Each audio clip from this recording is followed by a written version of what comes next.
എന്തുവാ നോക്കുന്നേ? എന്തുവാ നോക്കുന്നേ? എന്നും ഗോലി സോഡ കുടിക്കും. ഇല്ല, അതിന് അമ്മ പരിപ്പോട മേടിച്ചോണ്ട് വന്നു.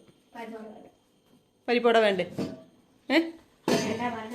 ഹലോ സാർ, സാർ സാർ ഇപ്പൊ ഇഷ്ടമല്ല. ആഹാ, ഗോലി സോഡ ഉണ്ടെങ്കിൽ ഇഷ്ടമാണോ? ഏ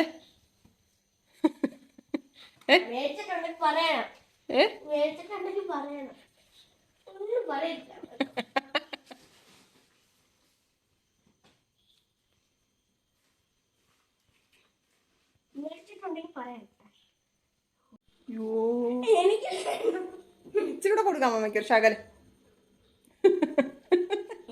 അമ്മമ്മയിലൂടെ നിനക്കെല്ലാം തരുന്നേ.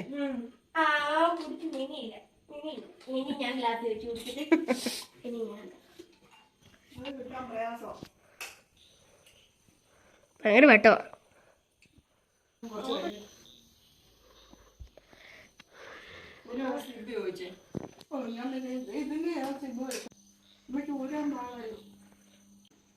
സൂപ്പ് മോതെ കേട്ടോ. ചൊവ്വയല്ല, ബുധനാ. ആ തിങ്കൾ ചൊവ്വ ബുധൻ.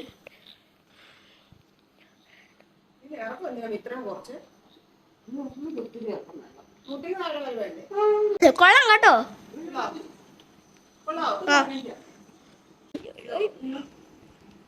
ഇത് ആ മുത്തിന്റെ കൂട്ടുകാരന്റെ അച്ഛനാണ്. അതിന്റെ കൈ ഇരിക്കുന്നതാണ്. എന്താ കൈക്കൂലിയേ? ഈ കളർ തുണി മേടിച്ച് കൈ വെച്ചാക്കൊള്ളാം.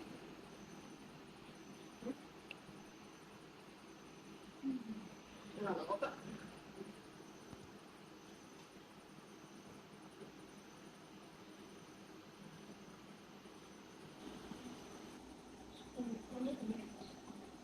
കൊള്ളാം.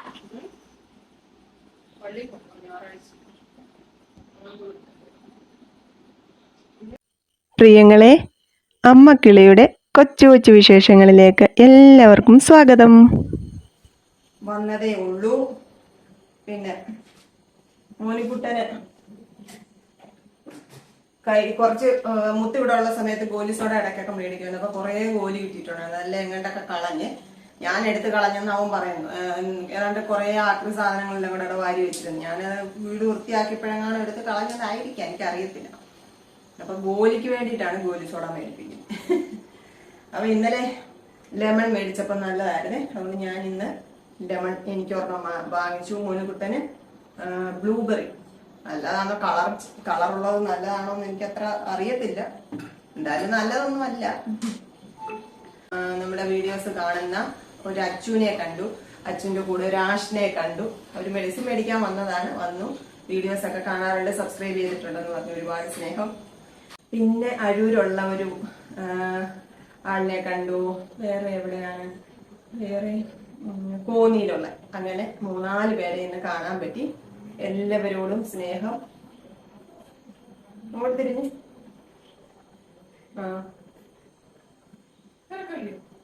ഇച്ചിരൂടെ വേണമായിരുന്നു. അമ്മ തയ്ക്കാൻ കൊണ്ടുപോയ തുണിയൊക്കെ ബ്ലൗസ് തയ്ച്ചു. ഒരു 2 ബ്ലൗസ് തയ്ക്കാൻ എടുത്തോണ്ട് പോയി. ഒരെണ്ണം അവിടെ ഇരുന്നതാ തുണിയാണ്. അമ്മ അത് കുറെ നാൾ കൊണ്ട് തയ്ക്കണമെന്ന് പറഞ്ഞ് അവിടെ വെച്ചിരുന്ന ഒന്ന്. പിന്നെ ഇപ്പൊ ഞാൻ മെറ്റീരിയൽ എടുത്തെന്ന് പറഞ്ഞില്ല, അതാട്ടോ. അത് ഒരെണ്ണം തയ്ച്ച് കിട്ടി. പിന്നെ ഒന്നുകൂടെ ഇനിയും തയ്ച്ചു. ഹുക്കൊന്നും വെച്ചില്ല. അതൊക്കെ ഇനിയും ചെയ്യാനുണ്ട്. പിന്നെന്താണ് ഇന്ന് അടുക്കളയിലെ വിശേഷം? അടുക്കളയിൽ ഇന്ന് ഒരു വകയില്ല. അമ്മ ചോറ് വെച്ചിട്ടുണ്ട്. ചോറ് ഇരിപ്പുണ്ട്. വേറെ ഒരു കറികളുമില്ല. കറികളില്ല, നല്ല മോരുകറിയുണ്ട്, ചമ്മന്തിപ്പൊടിയുണ്ട്, വേറെ ഒന്നുമില്ല കേട്ടോ. അപ്പം ഞാൻ ഇന്നലെ ചേമ്പ് മേടിച്ചുകൊണ്ട് വന്നതാണ് പുഴുങ്ങി കഴിക്കാൻ വേണ്ടിയിട്ട്. പക്ഷെ എടുത്തില്ല. മെനഞ്ഞാന്നും ഇന്നലെ ഒക്കെ ഒരുമാതിരി അങ്ങ് ക്ഷീണമെന്ന് പറഞ്ഞാൽ അങ്ങേ അറ്റത്തെ വയ്യാഴിക പോലെ തോന്നി. എന്നിട്ട് ഇന്നലെയാണ് വീഡിയോ പോലും ഇട്ടില്ല. വീഡിയോ എഡിറ്റ് ചെയ്ത് കഷ്ടപ്പെട്ട് പകലിരുന്ന് കിട്ടിയ സമയം കൊണ്ട് അതെല്ലാം എഡിറ്റ് ചെയ്ത് 4:45 ആയപ്പോൾ അത് അപ്ലോഡ് ചെയ്തു. അത് എവിടെ പോയി എങ്ങനെ പോയി എന്നൊന്നും എനിക്കറിയത്തില്ല. ഫോണിലും ഇല്ല, യൂട്യൂബിലും ഇല്ല വീഡിയോ. അപ്പം ഇവിടെ വന്ന് ഞാൻ നോക്കിയപ്പോഴാണ് അപ്ലോഡ് ആയിട്ടില്ലെന്ന് കണ്ടേ. ഫോണിനകത്തൂടെ ഒന്ന് അത് ഡിലീറ്റ് ആക്കിയിട്ട് ഒന്നുകൂടെ അപ്ലോഡ് ചെയ്യാൻ നോക്കിയപ്പോൾ ഫോണിലും ഇല്ല. എന്തോ എവിടോ ഞാൻ എന്തെങ്കിലും ചെയ്തിട്ടായിരിക്കും, അല്ലേ ഡിലീറ്റ് ആയി പോയതാണ്. പിന്നെ വീണ്ടും അത് എഡിറ്റ് ചെയ്യാനൊന്നും എനിക്ക് ഇന്നലെ ആവതില്ലാത്തതുകൊണ്ട് ഞാൻ ഇന്നലെ വീഡിയോ ഇട്ടില്ല. അപ്പൊ കുറച്ചു പേര് നമ്മളെ ഏറ്റവും വീഡിയോ കാണാൻ വേണ്ടിയിട്ടൊക്കെ ഒത്തിരി സ്നേഹത്തോടെ കാത്തിരിക്കുന്ന കുറച്ച് പേരൊക്കെ ഉണ്ട്. അപ്പൊ അവര് ചോദിച്ചെന്താ എവിടാ കണ്ടില്ലല്ലോ വീഡിയോ ഇല്ലയോ എന്നൊക്കെ കേട്ടോ. അപ്പം ദീപ്തിക്കുട്ടി അടൂര് എന്ന് പറഞ്ഞാൽ ദീപ്തിക്കുട്ടി രാത്രി മെസ്സേജ് അയച്ചു വെച്ചു ഇന്ന് വീഡിയോ ഇന്നില്ലയോ എന്ന്. അപ്പൊ ഞാൻ പറഞ്ഞു എനിക്ക് ഇതുപോലെ ഒരു അബദ്ധം പറ്റി, അതിന്റെ കൂടെ വയ്യാഴിയായിപ്പോ അതുകൊണ്ട് വീഡിയോ എടുത്തില്ല എന്ന് വെച്ചു. പിന്നെ കമ്മലൂരി അവിടെ വെച്ചതാട്ടോ, കാത് വേദന എടുക്കുമായിരുന്നു. അപ്പൊ കമ്മലൂരി അവിടെ കമ്പ്യൂട്ടറിന്റെ മുന്നിലോട്ട് വെച്ചാൽ മറന്നുപോയി. പിന്നെ വേറെ എന്താ വിശേഷം? ഇന്ന് ഞാന് എന്തുവാ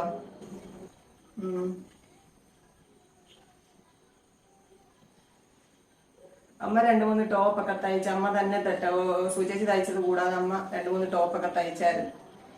അത് എന്നെ ഇട്ട് കാണിക്കുവാ. പിന്നെ ഞാനിപ്പം വാങ്ങിച്ചെന്ന് പറഞ്ഞില്ല, ആ തുണി അമ്മ ടോപ്പ് തയ്ച്ചെടുത്ത്. പിന്നെ അതിന്റെ കൂടെ കറുപ്പ് പാന്റും ഷാളും ഇടാൻ പറഞ്ഞപ്പം ഒരു മടി, ആ കളർ അതിന്റെ ഒരു മെറൂൺ ഡാർക്ക് മെറൂൺ കളറിലെയാണ് ആ തുണി. അപ്പൊ അതിന്റെ ആ കളർ കിട്ടുമോ എന്ന് ചോദിക്കുക. ഞാൻ ഇന്ന് കഴിഞ്ഞ ദിവസം പോയപ്പോഴൊക്കെ അവിടെ നോക്കി. അല്ല പിന്നെ ഇനി മെറ്റീരിയൽ മേടിച്ച് പാന്റ് തയ്ക്കണം, എന്നാലും ഷാള് കിട്ടാൻ പ്രയാസമാണ്.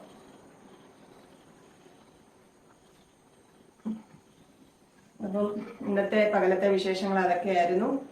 പിന്നെ ഇന്ന് ഞാൻ പറഞ്ഞില്ല, അടുക്കളയിൽ ഇത് എന്തോ ചെയ്യേണ്ടതെന്ന് എനിക്കറിയത്തില്ല. കൂട്ടാനൊന്നും ഇല്ലാത്തതുകൊണ്ട് ഒരു ആശങ്ക, എന്തായിരിക്കും രാത്രി കഴിക്കേണ്ടിയെന്ന്. അപ്പോ ഞാൻ പോയി കുളിച്ച് ജപിച്ചിട്ടൊക്കെ വരാം. മോനിക്കുട്ടൻ ഇന്ന് പരീക്ഷ തുടങ്ങി, ഇന്ന് ഇംഗ്ലീഷ് ആയിരുന്നു. പിന്നെ എഴുതിയെന്നൊക്കെ പറഞ്ഞിട്ടുണ്ട്. തിങ്കളാഴ്ച EVS പരീക്ഷ കേട്ടോ. ഞാൻ വിചാരിച്ചു മലയാളമാണ്.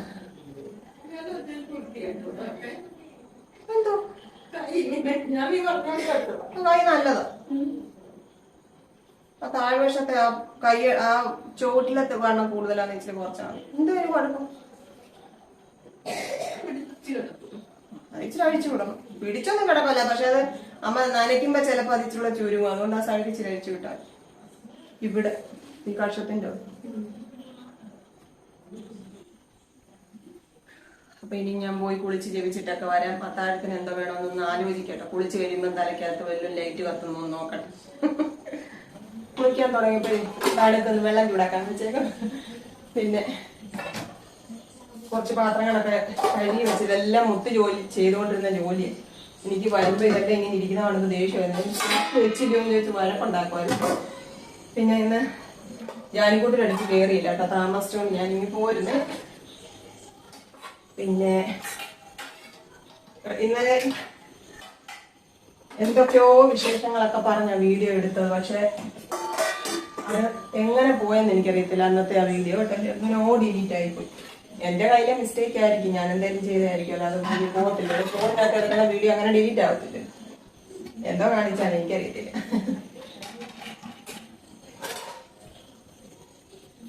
ഇന്നത്തെ വിശേഷങ്ങൾ എന്തെങ്കിലും ഓർക്കുകയാണെന്നുണ്ടെങ്കിൽ പറയാം. പാത്രം പെറുക്കി വെക്കാൻ എനിക്ക് മുത്തിവിടില്ലല്ലോ. എനിക്ക് അല്ല എന്റെ പാത്രമൊക്കെ മുത്തല്ലി എടുത്തു വെച്ചോണ്ട്. മോനുകൊണ്ടും 10 മണിക്കൂർ അച്ഛൻ അവിടെ കിടക്കും. അല്ലാതെ രാത്രി ആവുള്ളൂ. അയ്യോ മറന്നുപോയി അങ്ങനെ പറയും. എന്നാലും അവന് എടുത്തു വെക്കുവായിരുന്നല്ലോ. എന്നാലും എടുത്തു വെക്കുവാണല്ലോ, ചിലപ്പോ എടുത്തു വെക്കത്തുള്ളൂ. ഒന്നും എടുത്തു വെക്കുവായിരുന്നു. ഞാൻ വന്നു കഴിഞ്ഞാൽ ഞാൻ പറയുമ്പോ വന്നെല്ലാം എടുത്തു വെക്കുവായിരുന്നു. എന്നോട് പറയാത്ത എന്റെ കൂട്ടോ പറയുന്നത് എന്തിനാ? അറിയത്തില്ല ഇതെല്ലാം എടുത്തു വെക്കാനുള്ളതാണ്. അതെ പറയണം.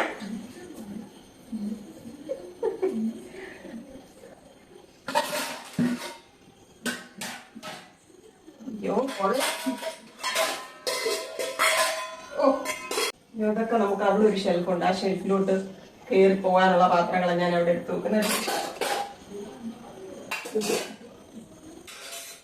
മോനിക്കുട്ടന് കറികളൊക്കെ സെപ്പറേറ്റ് വേണം, അതിനുള്ള കുഞ്ഞു പാത്രം. ഇത് ചിലപ്പോഴൊക്കെ കൊണ്ടുപോകത്തുള്ളൂ. ഇതിന്റെ കുഞ്ഞു കുഞ്ഞു പാത്രങ്ങളൊക്കെ ഉണ്ട്. അതിനകത്താണ് സാറ് കൂട്ടാനൊക്കെ കൊണ്ടുപോകുന്നത്. ഇതിനകത്ത് ഇത്രയും സ്പൂൺ ഞാൻ കാണിക്കാം. ഇത്രയും സ്പൂൺ കഴുകി നമ്മുടെ അവിടെ പെറുക്കി വയ്ക്കാനുള്ള സ്പൂണുകളാണ്. ഞങ്ങളാകെ 2 പേരുമുണ്ട്.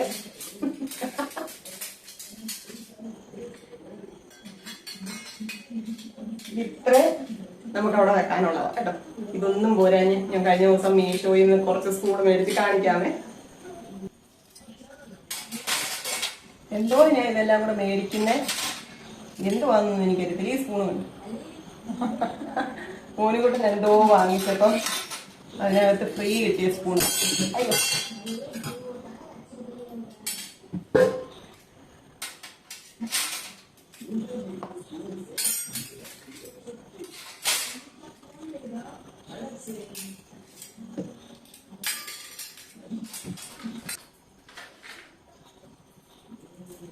ഇതാണ് മീഷോയിൽ നിന്ന് ഇപ്പം മേടിച്ച സ്പൂണ്. ഇത് ഞാൻ എന്തോ ഫോൺ എടുക്കുമ്പോൾ വീഡിയോ കാണുമ്പോഴെല്ലാം ഇതിന്റെ പരസ്യം ഇങ്ങനെ വന്ന് എന്നെ കുറെ നാൾ കൊണ്ട് കൊതിപ്പിക്കും കേട്ടോ. ഇതിന് പ്രത്യേകിച്ച് ആവശ്യം എന്താന്ന് ചോദിച്ചാൽ ഒരേ ആവശ്യമുള്ളൂ. പക്ഷെ ഇത് ഞാൻ മേടിച്ചാണ്. ഇത് പൂവിന്റെ ഡിസൈന്, ഇത് ലവ്, ഇത് വീണ്ടും ഒരു പൂവിന്റെ ഡിസൈൻ, ഇനി ഇത് വേറൊരു 4 കൂടെ 100 120 അത്രയും കണ്ട കേട്ടോ. പക്ഷെ എനിക്കിതങ്ങ് അതിനെ അങ്ങ് മോഹിപ്പിച്ചു എന്നൊക്കെ പറയത്തില്ലേ എന്ന് പറഞ്ഞാൽ ഇതിന്റെ പരസ്യം വന്ന് ഇതിന്റെ വില കൂടിയത് കാണുമായിരിക്കും. പക്ഷെ ഞാൻ ഈ 4 മേടിച്ചത്. ഇതിന് എണ്ണം കൂടുന്നതനുസരിച്ച് എന്തുവാ റേറ്റ് കൂടുമെന്ന് തോന്നുന്നു, അറിയത്തില്ല. പല വിലയുടെ അതിനകത്ത് കിടപ്പുണ്ടായിരുന്നു. അപ്പൊ എന്റെ ആഗ്രഹത്തിന് വെറുതെ ഞാൻ ഇത് അങ്ങ് മേടിച്ചതാട്ടോ. എങ്ങനെയുണ്ട് എന്റെ വട്ട് എനിക്ക് തന്നെ അറിയത്തില്ല എന്തുവാന്ന്. അപ്പൊ ഇനിയിപ്പോ കുളിക്കാൻ വെള്ളം ചൂടായി.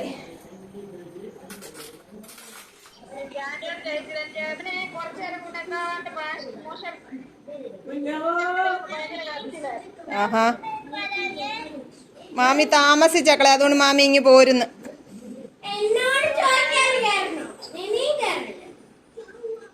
എന്തോടുക്കുവാ ജാനിമോളെ?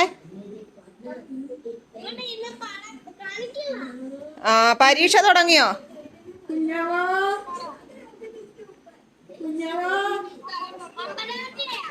ആ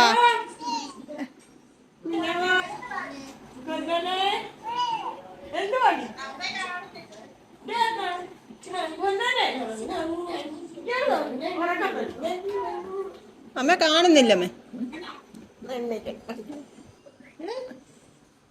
ഉറക്കമാണെന്ന് തോന്നുന്നു, ഉറക്കം വരുന്നു.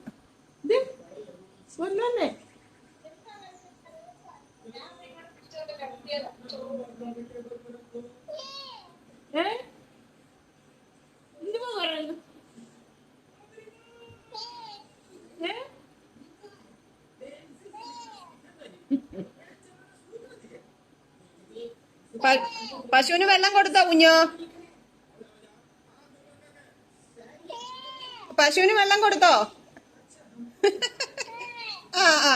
കൊടുത്തോ? കുഞ്ഞാ പശുവിന് വെള്ളം കൊടുക്കുന്നു.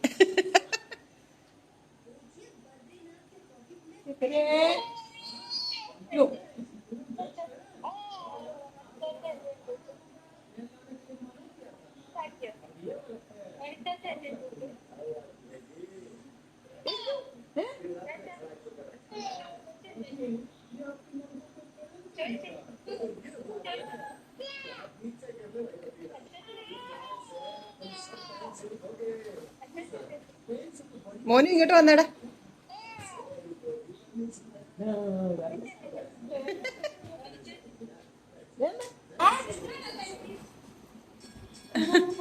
അപ്പ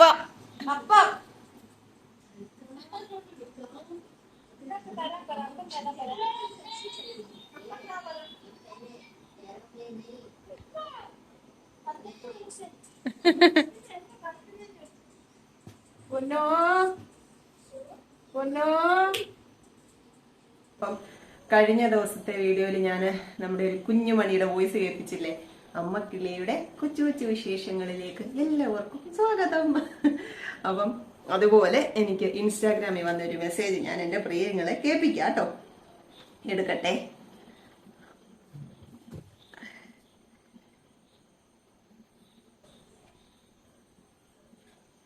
ഇൻസ്റ്റയില് എനിക്ക് മെസ്സേജ് വന്നു. എൻ്റെ സ്റ്റോറിക്ക് ലവ് ഒക്കെ തന്നെങ്കിലും എനിക്ക് പരിചയമില്ലല്ലോ, അതുകൊണ്ട് ഞാനിങ്ങനെ പ്രൊഫൈലൊക്കെ ഒന്ന് നോക്കണമെന്നൊക്കെ കണ്ടിങ്ങനെ ഇരുന്ന്. പക്ഷെ പിന്നെ കുറച്ച് മെസ്സേജുകളൊക്കെ വന്നേ ഇത് കണ്ടു.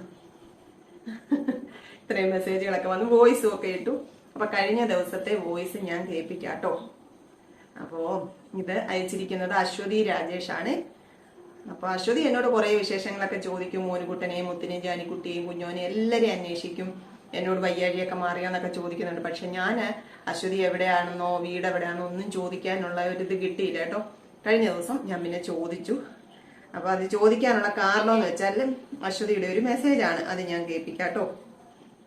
ഇതൊക്കെ കേട്ടാൽ ഞാൻ എങ്ങനെ പ്രതികരിക്കണമെന്നും കൂടെ നിങ്ങൾ പറയണം. വെയിറ്റ്. വ്യാമോഹമാണെങ്കിൽ എന്നോട് ക്ഷമിക്കണം, അത് അഹങ്കാരമാണെങ്കിൽ എന്നോട് ക്ഷമിക്കണം. എനിക്കൊരു കാര്യം പറയാറുണ്ട് ചേച്ചി. എനിക്ക് ഇന്ന് വീഡിയോ ഇടുമ്പോ ചേച്ചി എനിക്ക് ഹായ് തന്നെ വീഡിയോയില് അശ്വതി ഹായ് പറഞ്ഞ കേട്ടോ. എന്താ ചേച്ചി ഭയങ്കര ആഗ്രഹമാണ്. എന്റെ വ്യാമോഹമാണ്, എന്നോട് ക്ഷമിക്കണം കേട്ടോ. ഇവൾക്ക് ഇത്ര അഹങ്കാരോ എന്നൊക്കെ വിചാരിക്കരുതേ. കുഴപ്പമില്ലല്ലോ അല്ലേ ഞാൻ പറഞ്ഞതില്. എനിക്കിത് ചമ്മലും നടക്കിടയ്ക്ക് ഉണ്ട്, സാരമില്ല. എന്നാലും ഇഷ്ടമുള്ളവരോടല്ലേ ചോദിക്കാൻ പറ്റത്തുള്ളൂ. അപ്പൊ എനിക്ക് കാണാലോ എന്റെ വീഡിയോയിൽ എന്റെ പേരൊക്കെ ചേച്ചി പറയുന്നത്. എനിക്ക് ഭയങ്കര ഇഷ്ടം ചേച്ചി. എല്ലാവരും എന്നെ കണ്ടു, ഇങ്ങനെ കൂട്ടുകാരെ കണ്ട് അന്വേഷിച്ച് ഓരോ ആൾക്കാരുടെ പേരൊക്കെ പറയുമ്പോ എനിക്ക് കൊതിയാവും. ദൈവമേ എന്റെ പേരൊന്ന് പറയുമായിരുന്നു. ഞാൻ എന്റെ പേര് പറയാൻ പറഞ്ഞിട്ടുമില്ല, അത് തന്നെയല്ല നമ്മൾ കണ്ടിട്ടും ഇല്ലല്ലോ. കണ്ടു, ആൾക്കാർ വന്നു, ഷോപ്പിലൊക്കെ വന്നു എന്നൊക്കെ പറയുമ്പോ എനിക്ക് കൊതിയാവും. അവരൊക്കെ എന്ത് ഭാഗ്യം ചെയ്തു. ചേച്ചിയോട് വർത്താനം പറയാനും മിണ്ടാനൊക്കെ പറ്റിയിട്ട് കാണാനൊക്കെ പറ്റി. എനിക്ക് മാത്രമൊന്നും പറ്റുന്നില്ലല്ലോ. ദൈവമേ ഞാനും അടുത്തായാൽ മതിയായിരുന്നു ഇപ്പൊ ആലോചിക്കും. ആ വഴി എങ്ങനെയെങ്കിലുമൊക്കെ പോകുമായിരുന്നെങ്കിൽ, എന്നെ ആരെങ്കിലും ഒന്ന് കൊണ്ടുവരുമായിരുന്നെങ്കിൽ അവിടെ വരെ. കാലം മാറ്റം വരുമായിരിക്കും. ദൈവത്തിന് വിചാരിച്ച എന്താ നടക്കാത്തതല്ലേ. അപ്പോ ഇതിന് ഞാൻ എന്തോ മറുപടി പറയേണ്ടിയോ? എന്റെ അശ്വതി കുട്ടിക്ക് ഒരു 100, 100 അല്ല 1000, 10,000 ഹായ് കേട്ടോ. അപ്പോ ഞാൻ അതിന് മറുപടിയൊക്കെ അയച്ചിട്ടുണ്ട് കേട്ടോ. ഇച്ചിരി കേൾപ്പിക്കാം. അശ്വതി കുട്ടി, ഇതിനകത്ത് ഒരു വ്യാമോഹവും ഇല്ല, നാണക്കേടും ഇല്ല കേട്ടോ. എനിക്ക് എന്നോട് പറയാത്തോണ്ട് ഞാൻ പറഞ്ഞില്ല എന്നുള്ളടാ. ചിലർക്കാണ് അവരുടെ പേരോ അല്ലെങ്കിൽ ഒരു ഫോട്ടോ എടുക്കുന്നതോ ഒന്നും പബ്ലിക്കിൽ ഇടുന്നത് ഇഷ്ടമല്ലാത്തവരാണ് കൂടുതൽ ആൾക്കാര്. അപ്പൊ അതുകൊണ്ട് നമ്മൾ അവരുടെ പ്രൈവസി മിസ്യൂസ് ചെയ്യരുതല്ലോ. അതുകൊണ്ട് എന്നോട് പറയുകയാണെങ്കിൽ മാത്രമേ ഞാനിത് വീഡിയോയിലാണെങ്കിലും ഫോട്ടോ എടുക്കുന്നതൊക്കെ ആണെങ്കിലും കാണിക്കുകയൊക്കെ ഉള്ളൂ. അപ്പോ നമ്മള് ഇപ്പൊ പരിചയപ്പെടുന്നവര് പേര് പറയുന്നതോ അല്ലെങ്കിൽ ഇന്ന സ്ഥലം, അവർ താമസിക്കുന്ന സ്ഥലം പറയുന്നതോ ജോലി എന്താണെന്നൊക്കെ പറയുന്നത് ചിലർക്ക് ഇഷ്ടപ്പെടത്തില്ല. അതുകൊണ്ട് നമ്മളത് നോക്കി കണ്ടും വേണം പറയാൻ. അല്ലെന്നുണ്ടെങ്കിൽ നമ്മൾ എന്താണോ നമ്മൾ പ്രതീക്ഷിച്ച അതിന്റെ നേരെ വിപരീതോ ഫലമായിരിക്കും അതിനുണ്ടാവുക. അതുകൊണ്ടാണ് കേട്ടോ. അതുകൊണ്ടാണ് എന്റെ പ്രിയങ്ങൾ പലരുടെയും കാര്യങ്ങൾ ഫുൾ ഡീറ്റെയിൽസ് ആയിട്ടൊന്നും ഞാൻ ഇതിനകത്ത് പറയാത്തത്. അപ്പൊ ഇന്ന് അശ്വതി കുട്ടി എന്തോ മെസ്സേജ് അയച്ചേക്കുന്നത് നോക്കട്ടെ. ഹലോ കുഞ്ഞുമണി, കുഞ്ഞുമണി ചേച്ചി പെണ്ണേ,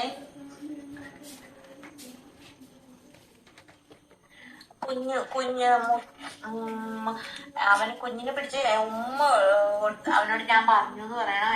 എന്റെ ഉമ്മയാന്ന് പറയണം. അവനെ ഞാൻ അന്വേഷിച്ചെന്ന് പറയണം. എല്ലാം പറയണം കേട്ടോ. പിന്നെ എന്തെങ്കിലും കാണാൻ ഭാവിക്കട്ടെ. എന്തായാലും എനിക്ക് കാണാൻ പറ്റും ചേച്ചിനെ. എനിക്ക് ചേച്ചിയുടെ വീട് എനിക്ക് കറക്റ്റായിട്ട് പത്തനംതിട്ട ജില്ലയിലാണെന്നറിയാം. എവിടെയാ സ്ഥലം ചേച്ചി പറയണം. പിന്നെ എന്തെങ്കിലും ചേച്ചി എന്നോടൊന്ന് വീട് എവിടെയാന്നൊക്കെ ചോദിച്ചാൽ എനിക്ക് ഭയങ്കര സന്തോഷമായി. കാരണം ഇത്രയും ദിവസം ചേച്ചി എന്നോട് വീട് എവിടെയാന്ന് ഒന്നും ചോദിച്ചില്ല. എനിക്ക് പേടിയായിരുന്നു. ഞാൻ മെസ്സേജ് ചെയ്യുന്നതിലോ എന്നെ ഒരു ഇഷ്ടക്കുറവാണോ അതുകൊണ്ടാണ് എന്നോട് ഇങ്ങനെ കൂടുതൽ വിവരങ്ങൾ തിരക്കാത്തത്. അതുകൊണ്ട് എനിക്കൊരു വിഷമം ഉണ്ടായിരുന്നു. പക്ഷെ ഇപ്പൊ എന്നാ വിഷമത്തോടെ എല്ലാം തീർന്നു. എന്നാലും ഞാൻ ഇത്രയൊക്കെ ഇപ്പം ഞാൻ എൻ്റെ പ്രിയങ്ങളോട് പറഞ്ഞിട്ടില്ലേ. നമ്മളിപ്പം ഈ കഴിഞ്ഞ ദിവസം എൻ്റെ അടുക്ക് ഒരു ചേച്ചി വന്നു. എനിക്ക് കുറേ വർഷങ്ങളായിട്ട് അറിയാവുന്ന ഒരു ചേച്ചിയാണ്. ചേച്ചി എന്നോട് പറഞ്ഞത്, അവിടെ വെച്ച് മുറിക്കാതെ, ചേച്ചി എന്നോട് പറഞ്ഞു ചേച്ചിക്ക് എന്തോ വയ്യാഴിയൊക്കെ ആയിട്ട് മെഡിസിൻ മേടിക്കാൻ വന്നേ.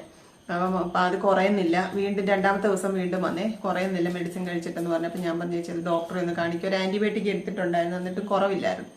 അപ്പോൾ ഞാൻ പറഞ്ഞു ചേച്ചി ഡോക്ടറെ ഒന്ന് കാണിക്കുന്നതിന് ചേച്ചി ഭയങ്കര ദേഷ്യവും വിഷമവും ഒക്കെ മുഖത്ത് ഇങ്ങനെ നിൽക്കുക.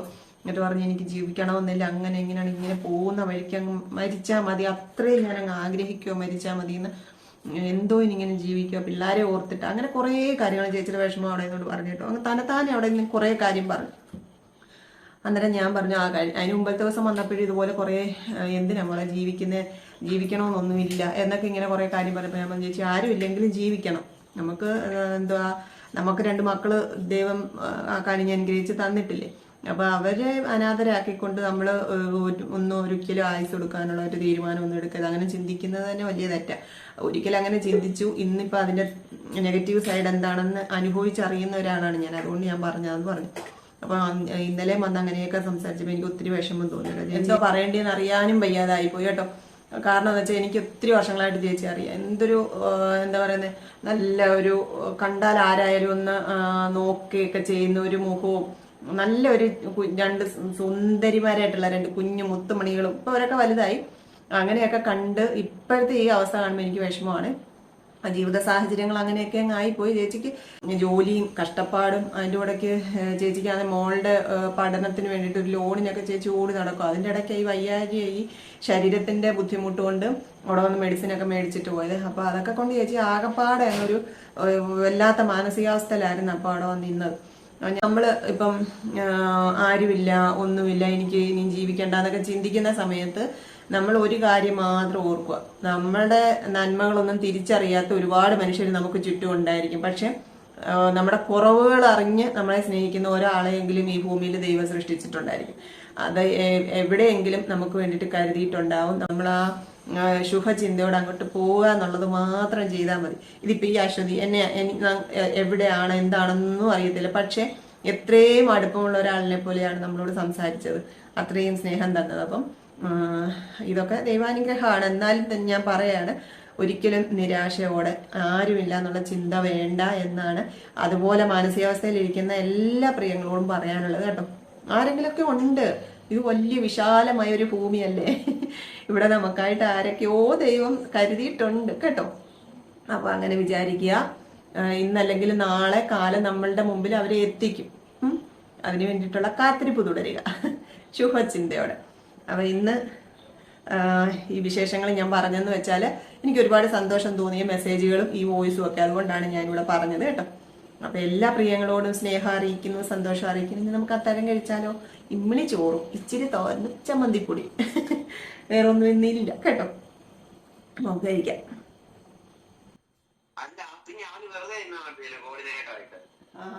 പണിയായിരുന്നില്ലയോ?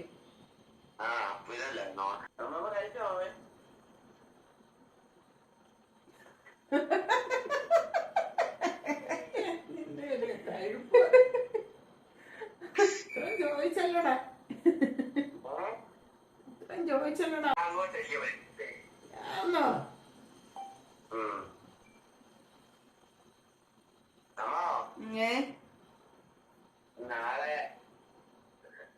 നീ അവിടെ ചെന്നണൊക്കെ മുടി വെട്ടിയോടാ മുത്തേ?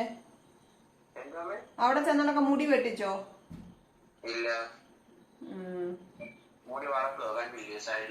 അയ്യോ, അതുകൂടെ അതിന്റെ കുഴപ്പം കൂടെ ഉള്ളു. ഇനി മുടിയും കൂടെ വളർത്തി അങ്ങോട്ട് ഇട്ട് അസല് കാടന്റെ കൂട്ടാകും. മുടി വെട്ടി ഒതുക്കി ഇവിടെ വരുന്നുണ്ടെ മുടി വെട്ടിക്കും. ആദ്യം ബാർബർ ഷോപ്പിലോട്ട് കൊണ്ടുപോകും. ഞാൻ നോക്കട്ടെ ബാർബർ ഷോപ്പിൽ എത്തിക്കാനും പോകും. താടിയല്ല, മുടിയൊക്കെ നല്ല വൃത്തിയായിട്ട് വെട്ടിക്കൊണ്ടേ ഇവിടുന്ന് പോകുന്നുള്ളൂ.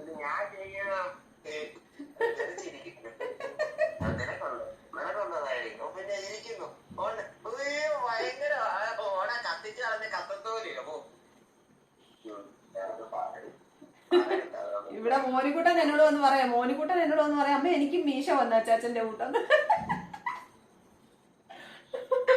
ഞാൻ പറഞ്ഞ അച്ചാച്ചൻ എന്നെ എവിടെ ഇരിക്കുന്നടാ മീശ?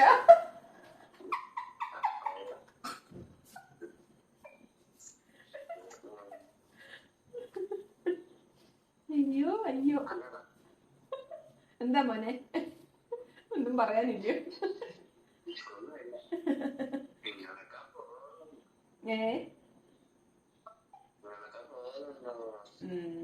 ഹരി എന്തിയോ? ഹരിയല്ല, നിശാന്ത് എന്തിയെ? ഒരാളിനെ നിർത്തുന്ന ഇങ്ങോട്ട് കൊണ്ടുവരണ്ട. കാലം എനിക്ക് ഇച്ചിരി ചോറും കഞ്ഞിയൊക്കെ വെക്കാനുള്ള ആരോഗ്യം ഇപ്പൊ ഉണ്ട്. ഞാൻ വെച്ച് കഴിച്ചോളാം. എനിക്ക് സഹായത്തിന് ആരെയും കൊണ്ടുവരണ്ട.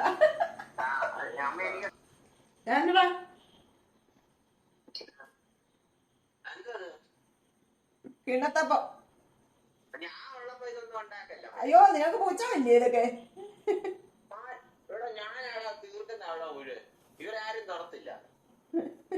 ഇപ്പൊ ഇതൊക്കെ കാണുമ്പോ മോഹം ഉണ്ട് അല്ലേ? അത്രയ്ക്കൊന്നും ഇല്ല, ഞാൻ ചോദിച്ചതാ. മീശൊക്കെ വിളിച്ചോ? മീശ വിളിച്ചോന്ന് ഇല്ല മാമൻ, അങ്ങോട്ട് കറുപ്പ് കാണുന്നല്ലോ. അത് തിരികെവാ. അല്ല അതിന്റെ താഴെ ഇങ്ങോട്ട് കാണിച്ചേ. മുഖം കാണിയില്ലടാ അമ്മമ്മേ, മീശ ഉണ്ടോ നോക്കട്ടെന്ന്.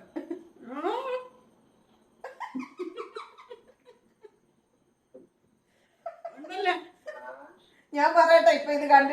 ഞാൻ ഇച്ചിരി ചോറുണ്ണാൻ പോവാണ്. അവിടെ അവര് അമ്മയും മോനുകുട്ടനും കിണ്ണത്തപ്പൊക്കെ എടുത്ത് കഴിച്ചു. ഞാനും ഒരു കഷ്ണം കഴിച്ചു. തോരനും ഇച്ചിരി ചമ്മന്തിപ്പൊടി ഇടാം. പിന്നെ ഇത് ഇന്നലെ നമുക്ക് സദ്യയുടെ സാമ്പാറല്ല മോര് കിട്ടിയായിരുന്നല്ലോ, അതാട്ടോ. പുളിയുണ്ടോന്ന് അറിയത്തില്ല, അതുകൊണ്ട് കുറച്ചെടുക്കാം. അപ്പൊ ഇന്ന് ഇതാണ് അത്താഴം. ഞാൻ കഴിക്കട്ടെ. പതിവ് പോലെ എല്ലാവർക്കും വേണ്ടിയിട്ട് പ്രാർത്ഥിക്കുന്നു. എല്ലാവരുടെയും സ്നേഹത്തിന് സന്തോഷം അറിയിക്കുന്നു കേട്ടോ. അപ്പോൾ ഇനി നമുക്ക് നാളെ കാണാം. എല്ലാവരും സമാധാനത്തോടെ ഇരിക്കാൻ പ്രാർത്ഥിക്കുന്നു. Tata, okay, bye, see you. കൊച്ചു കൊച്ചു വീട്ടുവിശേഷങ്ങളുമായി വീണ്ടും കാണാമേ.